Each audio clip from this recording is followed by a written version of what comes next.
नाही, एकंदरीत आपण अनेक वर्ष या क्षेत्रामध्ये मी काम बघतोय. देशातलं राजकारण कुठल्या थराला गेलेलं आहे. फोडाफोडीचं राजकारण, गलिच्छ राजकारण, पैशाचं राजकारण, दबावाचं राजकारण, ह्याला लोकशाही म्हणतात.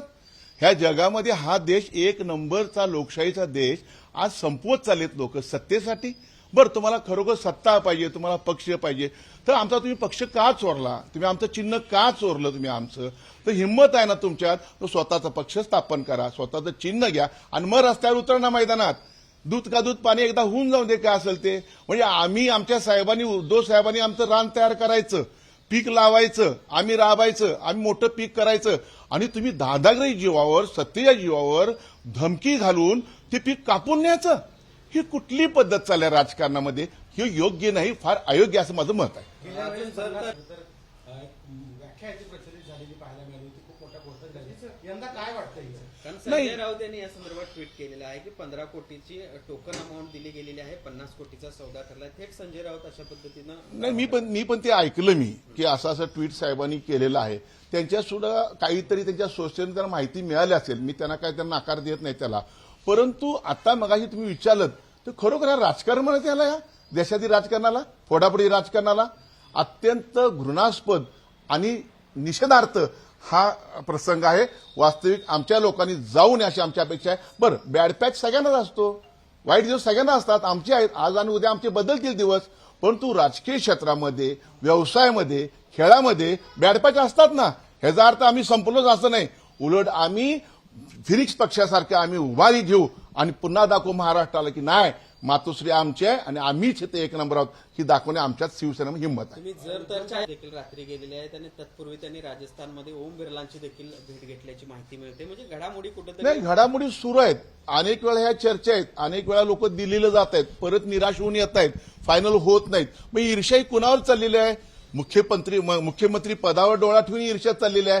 हे शक्य आहे का? फडणवीस साहेब सदासरी ते हलतील का बाजूला? कुणाला तरी शह देण्यासाठी आमची ताकद कमी करायची आणि माझी ताकद वाढवी दाखवून दिल्लीश्वर समोर जायचं आणि दाखवायचं की नाही आता मी मुख्यमंत्री होऊ शकतो. हे होऊ शकेल का? तर नाही.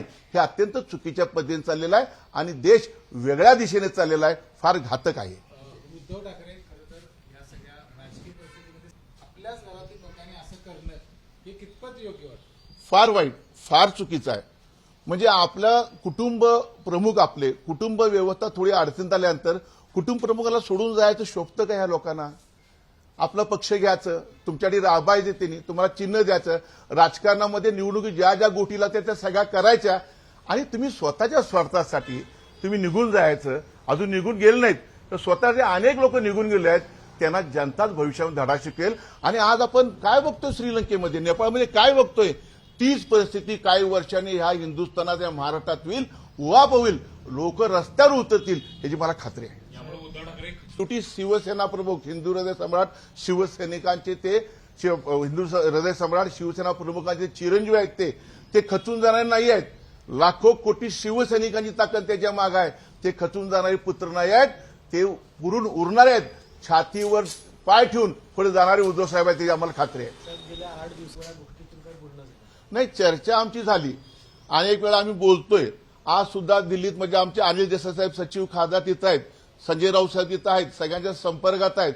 आणि प्रत्येक वेळी मी परवा आमची व्हीसी झाली, व्हीसीला हे सगळे खासदार तिथं होते ना, ऑनलाईन होते आमच्याबरोबर, आम्ही सुद्धा होतो.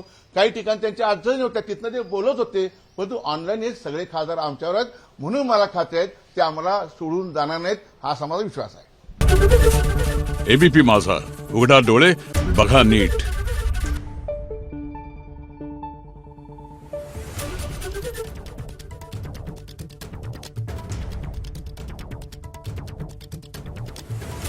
Thank you.